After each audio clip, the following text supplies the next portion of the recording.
Okay, hi everybody. We're pretty much ready to get started.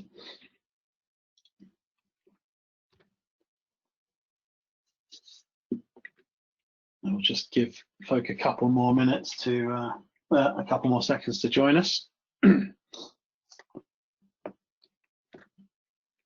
So welcome to our GTech Exprodat webinar.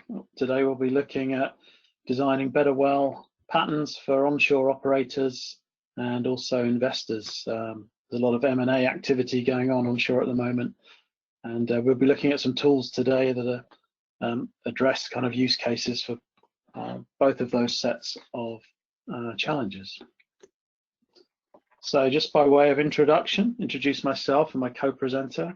I'm Chris Jeps, I'm the COO here at GTech and Exprodat, and joining me later and running a demo of some of our software is my colleague Rich Webb, who's our software product specialist. Just a few notes on logistics today. We hope to get through our content within about half an hour or so. We may stay on longer for questions if we get some questions that need discussion at the end. And if you'd like to watch the video again or share with your colleagues, we will be getting a recording of the webinar out within a couple of days, maybe early next week. So keep a little lookout in your email for that. And there'll be an opportunity to ask questions throughout the webinar. Obviously, we'll roll those questions up at the end and address them all together at the end, as I said. If you'd like to ask a question at any point, please navigate to your webinar control panel, which is a little orange slider to expand it if you've already minimized it. And then you can see the full control panel, and then just find your way to the questions pane, and you can type your question in there. We also have a chat pane on that control panel, but we won't be monitoring the chat pane. So please do type your questions throughout into the questions pane, and we'll come to those at the end. Okay, so to get started, obviously we're facing a much changed market at this point in the year to where we thought we would be maybe the back end of last year or the start of this year. And you know, the industry backdrop now more than ever is looking for ways for us to work smarter and improve our productivity and lower our costs and increase our efficiency. And you know, there are some reports around at the moment saying that this is absolutely fundamental and essential for our whole sector to survive, especially on the onshore. So obviously running these processes as efficiently as possible and getting good analysis throughout the life cycle of these projects is absolutely essential. And you can find this article and many others like it on RigZone, and this one actually was only out last month. So common questions that we see working with our customers on onshore resource play developments, and also customers looking at looking through M&A activity around these areas, is inherently kind of geospatial, and obviously that's our area of expertise as Exprodat and GTech.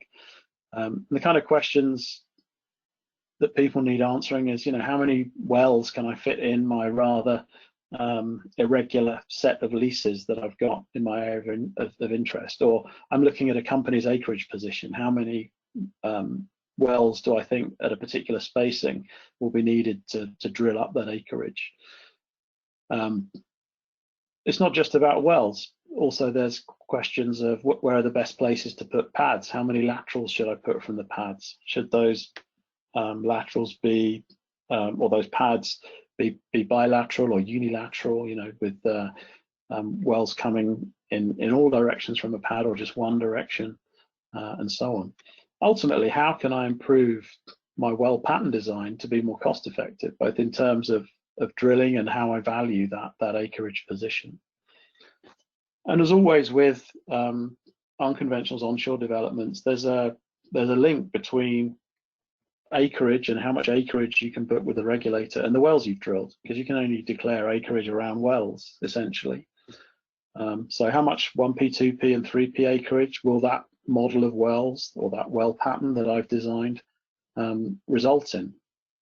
And is the area of acreage that I've assigned around those wells going to be acceptable to the regulator? And there are certain workflows as well. For example, the SPW Monograph 3 workflow, which can take those kind of acreage reserve area workflows into the geostatistical realm, where you do much more advanced analysis. And that's essentially designed to calculate, which area between wells can you book as proved with the regulator, even if you've not drilled in those areas. So these are the kind of questions that we have seen, and we still continue to see, and actually are seeing now more than ever against the backdrop of these strange times that we find ourselves in 2020. So a number of years ago, we launched a product called Unconventionals Analyst. This is a piece of software that runs as an extension to Esri's desktop GIS tools, which are pretty much an industry standard across our industry, both for operators and also for the investment community increasingly. And we see use of these tools very strongly coming through with operators of large acreage positions like the super majors in North America, but also the smaller companies, independents and mid-size, and increasingly around much smaller companies that are more focused on assessing investment opportunities and trading acreage rather than necessarily operating on that acreage. And related to those, we're also seeing usage of these tools within the banking sector itself. So in terms of what the software can do for you, some of the things we'll highlight today, and we'll see in the demo in a few moments, is just how easy it is to estimate the number of wells of a certain length and spacing in kind of real world conditions on your acreage. So that means around constraints to drilling, both at the surface and also at the subsurface, and also assessing the setbacks from certain factors or certain geographic features that require that you not operate too close to them. So that could be the edge of a lease block, or away from a certain parcel of land, or away from a road or a river, or at the subsurface, away from particular faults or mine shafts, and so on. So we have some tools that very quickly allow us to model those scenarios and then repeat and iterate very quickly, rather than kind of manually creating these sort of well patterns, which is the more traditional way to do it, and we still see a lot of people doing it that way. So there's a much more efficient way to do it. We'll see a number of those tools in the demo. One thing we won't see so much in the demo is a more holistic kind of pad and lateral design all done at the same time. We have some very powerful modeling tools for doing that. And then finally, calculating reserve areas around the wells that you've modeled. So your PUD PDP or 1P, 2P, 3P. And as I mentioned previously, the SPW Monograph 3 workflow for working out the proven area between wells that you may have modeled or drilled. Okay, so with that as a short introduction, we're going to go straight into a demonstration now, and my colleague Rich will show the latest version of our capabilities running in ArcGIS Pro. So Rich, I'm just going to hand over to you, and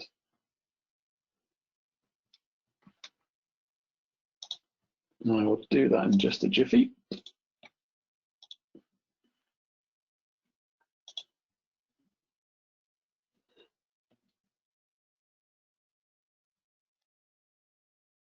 So over to you, Rich.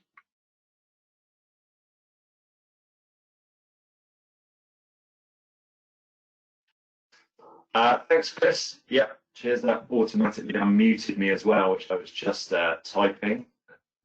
In these times, we can't share a room, so we have to communicate over these types of things.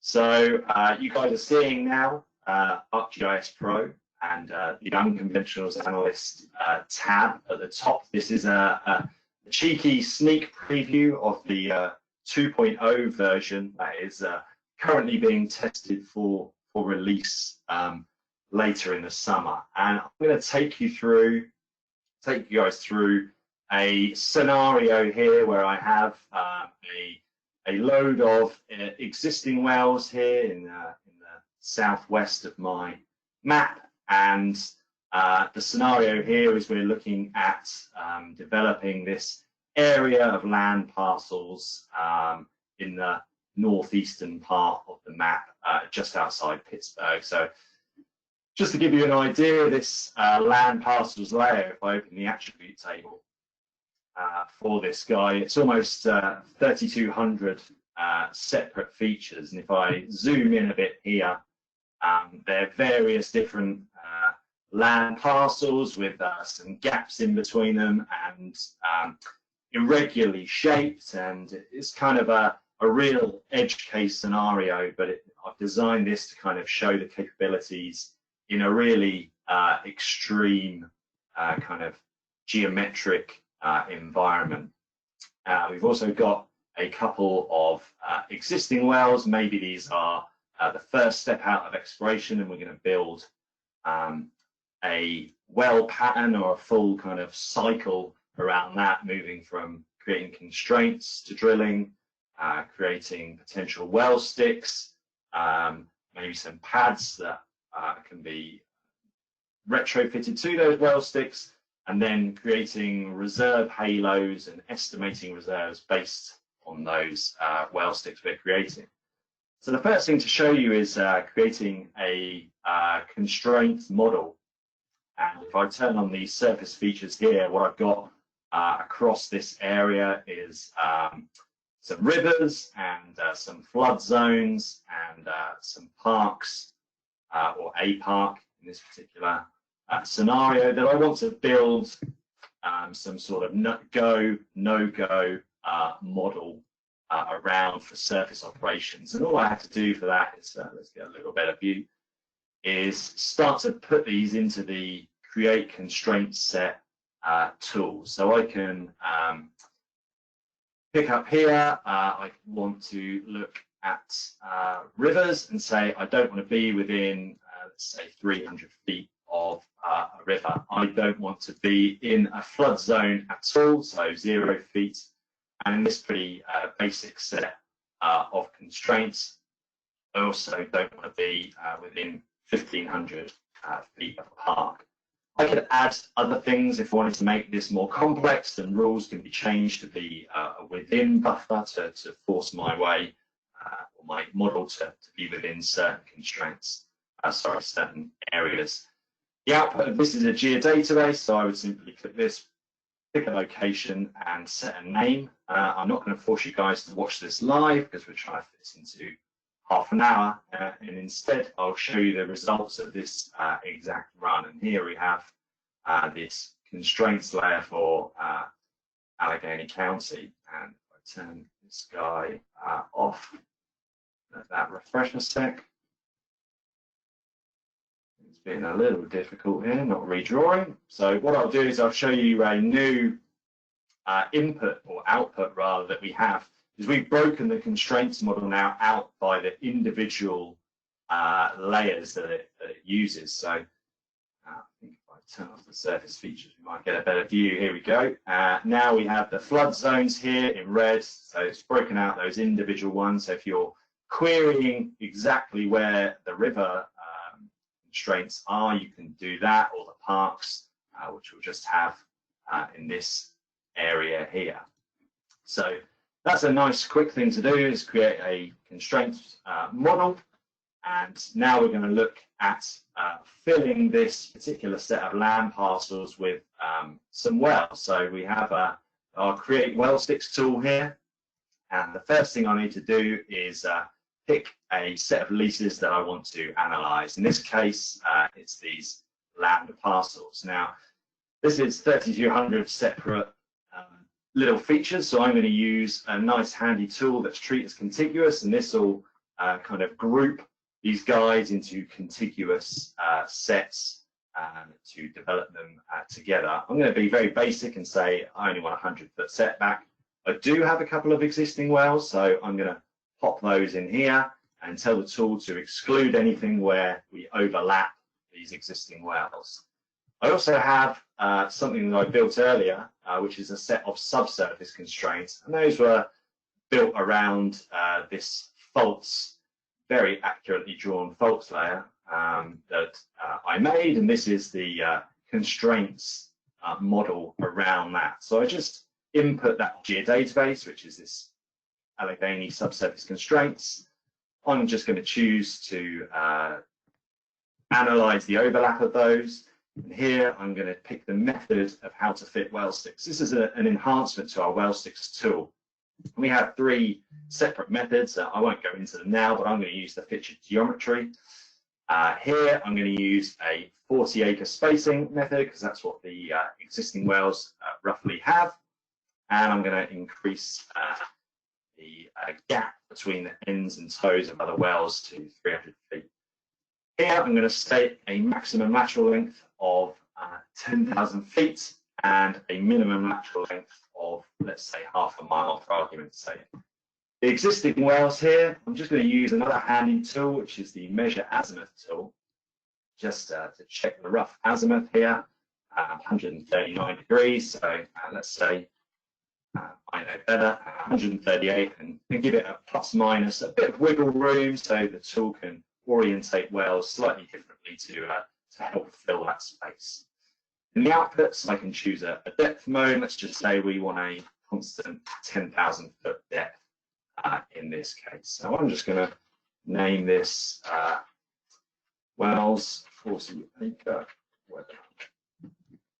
And just run that guy, and it'll start to build those wells and those contiguous areas as we talk. It might run a little bit slower just as we're running over the internet. You see that's built in the feature classes now, and it's starting to build those. Each one of those black outlines is a contiguous lease in this case, that it's analyzed and grouped the underlying features into those contiguous areas. So we've got this guy here. And that's finished. That's about 30 seconds, and we've made 167 well sticks. The symbology here, the dotted here, means that it's constrained, and that's not only a symbology, it's an attribute. So you could use one of ArcGIS's powerful select by attributes and select constrained wells and delete them if you don't want them, or whatever you desire. You can see here those constrained ones are mostly in this kind of northwestern section where those faults come in, and the southern ones are unconstrained. Here are the green ones are our 10,000 foot, our maximum laterals, and the rest are filled in, and there's gaps where obviously that isn't the half mile minimum lateral length we specified, and here we've got those existing wells fitting in nicely and not being overlapped. The next thing I want to show you guys is another new tool. So I'll just turn off the subsurface constraints, and we're going to look at this Create Pads for Well Sticks tool. And this is a new tool which we thought of as a nice kind of separate kind of way for making a potential development plan. And this will retrofit pads to something like this well sticks layer that I've created. And all we have to do is pick that well sticks layer, pick the leases again that we're analyzing, so I can use those contiguous leases that the tool developed first. Here I can treat them as contiguous as well, so we'll get some nice overlap of pads and laterals, and then we put our pad sizes in. So let's just say, for argument's sake, go for these guys. And a maximum step out is kind of a capture distance for laterals. So I'm just going to do 1,000 feet, and I can pick a constraints layer again. So in this case, that first set of constraints I created with the surface features is obviously more important for placing pads. So I can select that, set that up, select a shift tolerance, which will move pads around constraints. And there's a couple of other options that I'm not going to use. Again, I'm not going to choose to run this live because it's a bit more of processing time, and it's probably a couple to a few minutes to produce that. But I've got that finished result here in this well pads, and if I turn on the surface constraints again, just to give you an idea of how those fit, and zoom into this kind of top area we were analysing, it's built those pads in here and captured those laterals from that step out that I picked. And here it's placed a unidirectional pad where it fits this gap here, and obviously this guy was constrained by this river, so it's flipped the end up there. We've even got this right abutting up against this constrained area here as well. So I think that's quite a nice result up there, and you see here where that gap is between the underlying leases where a road's passing through.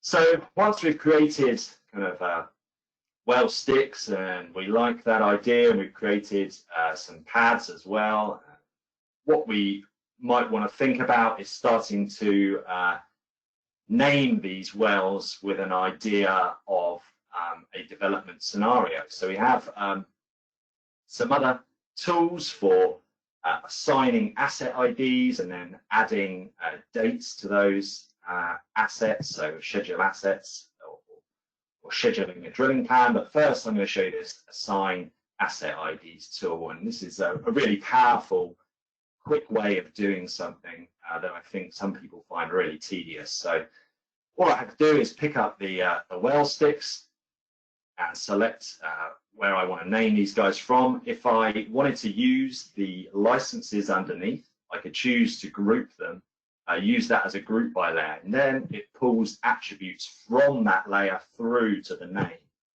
So the first thing to do is create asset numbers in this case. So I'm just going to call this well number, and as it's a new pattern, I'm going to start numbering from well number 1.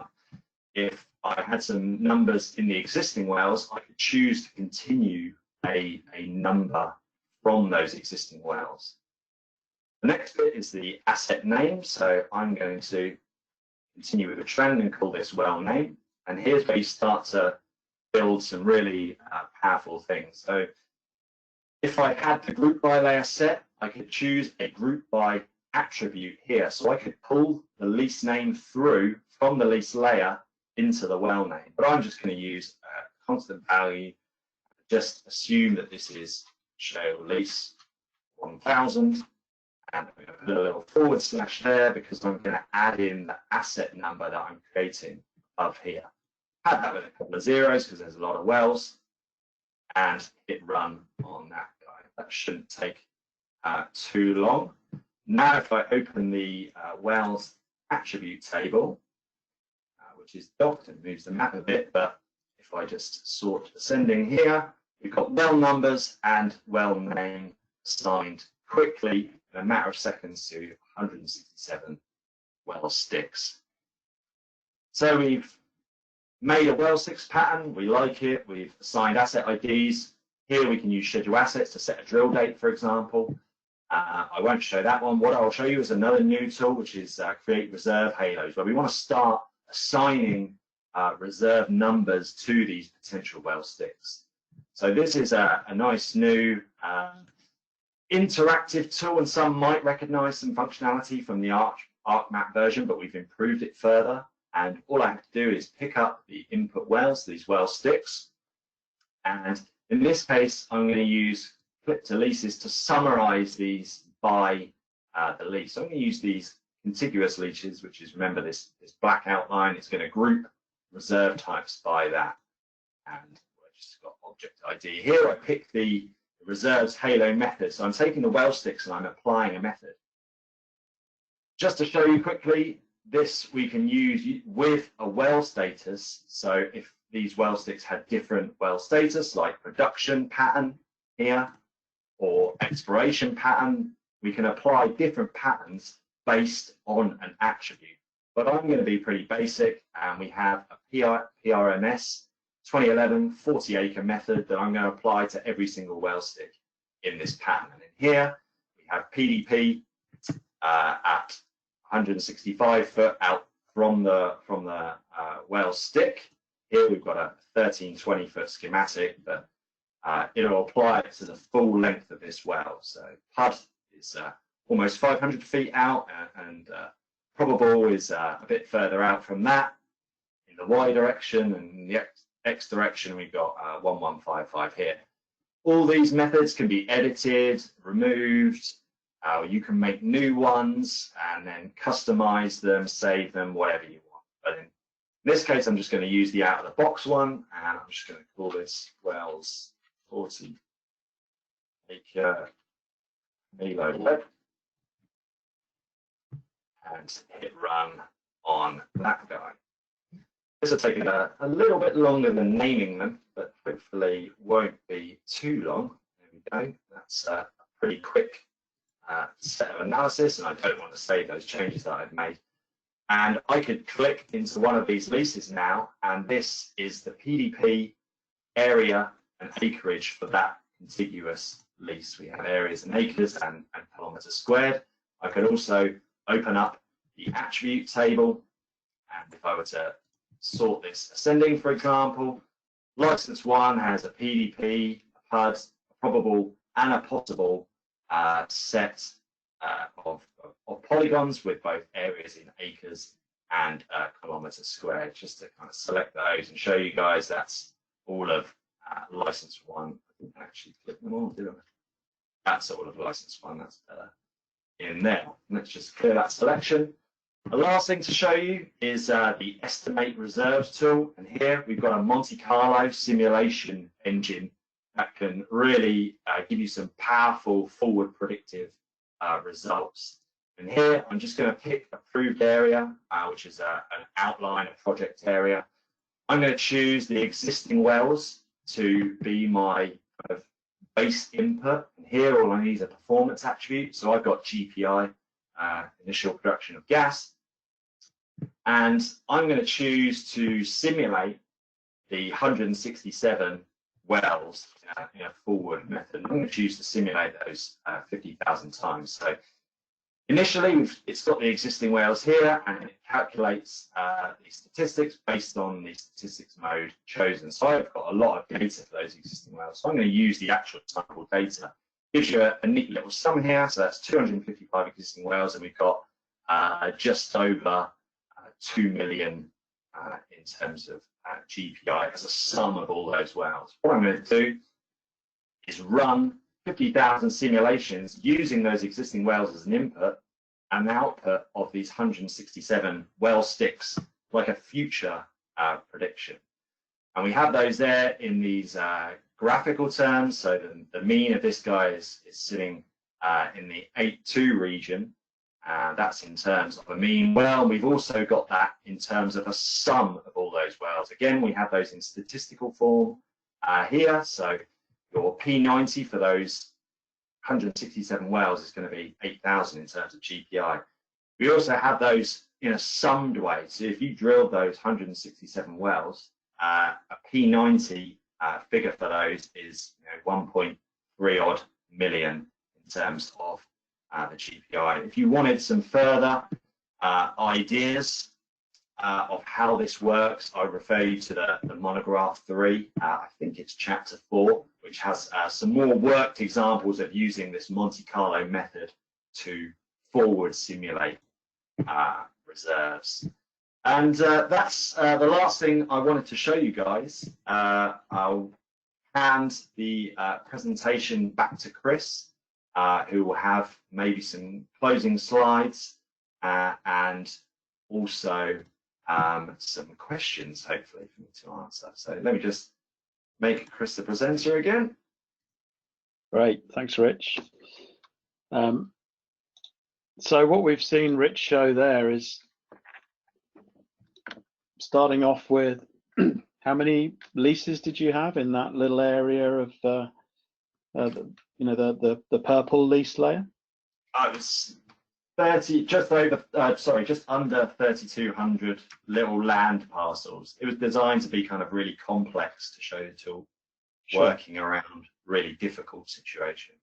So what we saw in that demo, just to summarize, was Rich started off with 3,200 or thereabouts land parcels.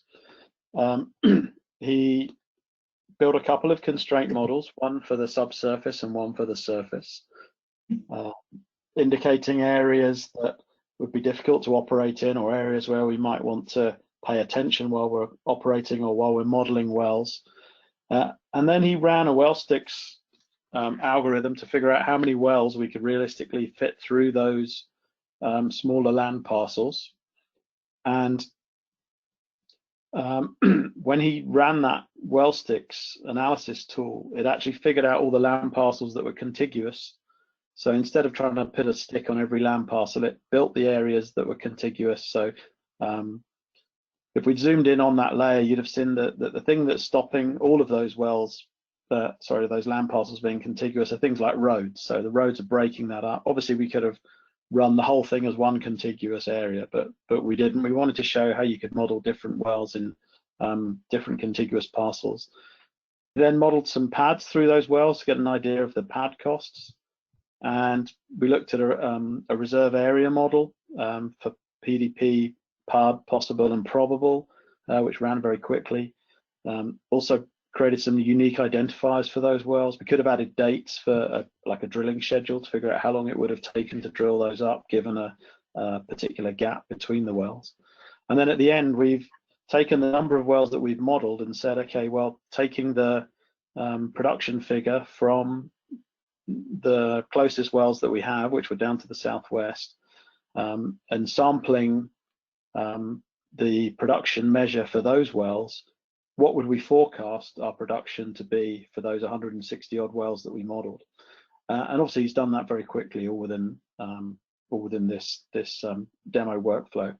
So it's a very powerful suite of tools and very useful for operators trying to figure out their best well pattern design, but also for other companies that aren't necessarily operating but would like to know the value of investments or whether an investment is worth farming into, and so on. So thanks for that demo, Rich. I'm just going to wrap up, as you say, with a couple of slides. So we saw how easy it was to assess the number of wells to drill up a particular area.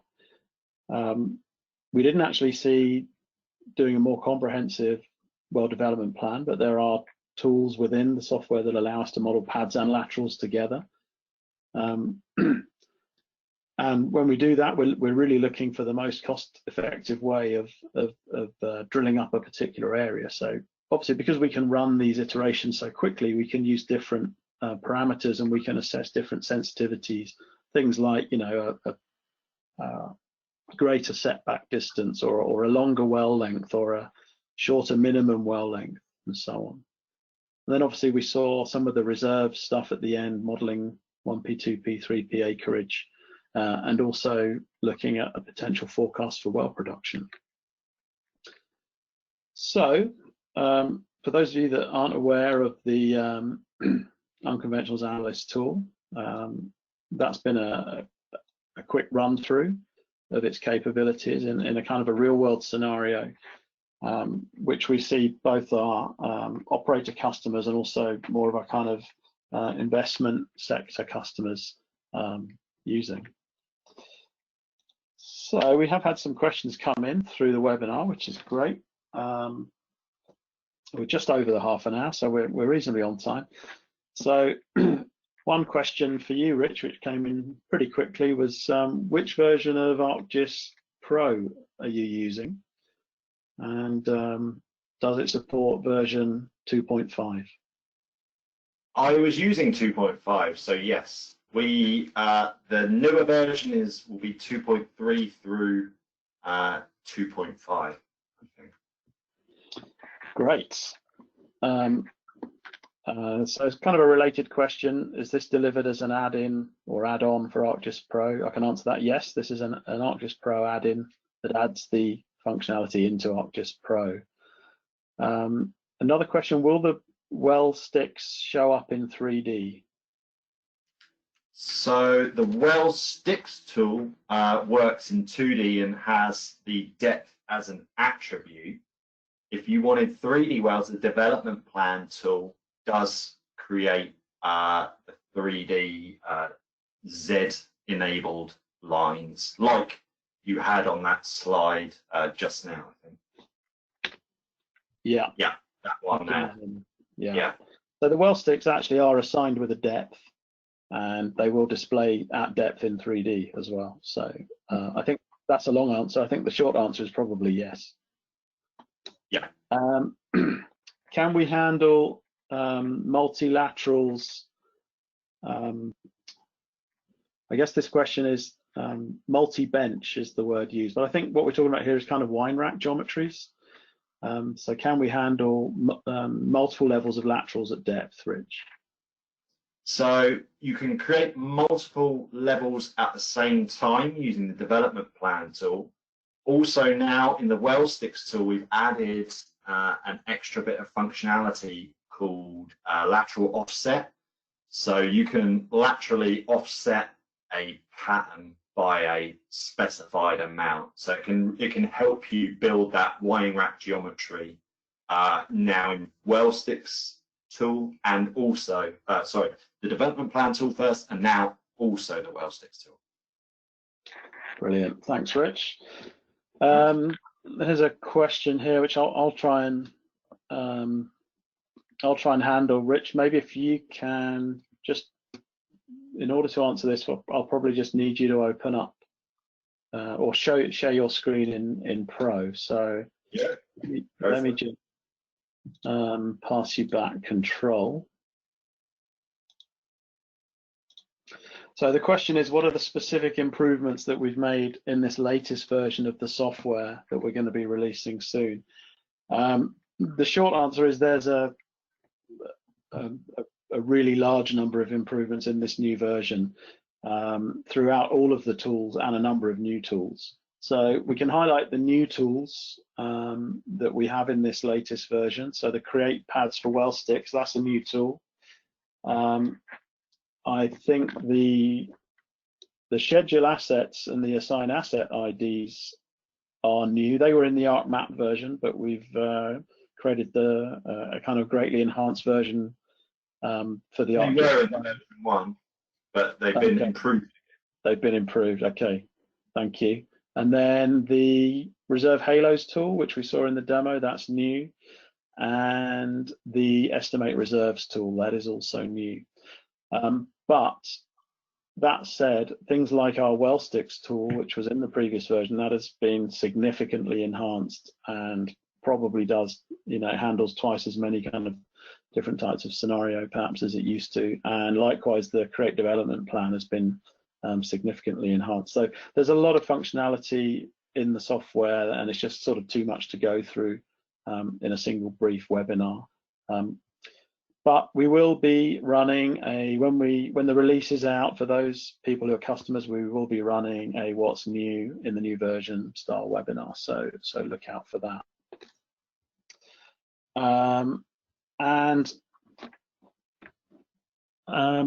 There's a question about how might we be able to sign up for a trial.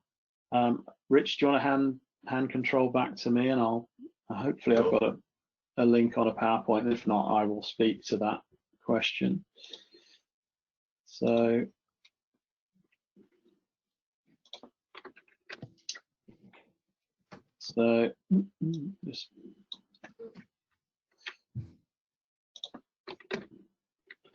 okay, so if you go onto the Exprodat website or via the GTEC website, which will route through, you'll find a page for Unconventionals Analyst on that website. I was hoping the URL would be on here, but it's www.exprodat.com.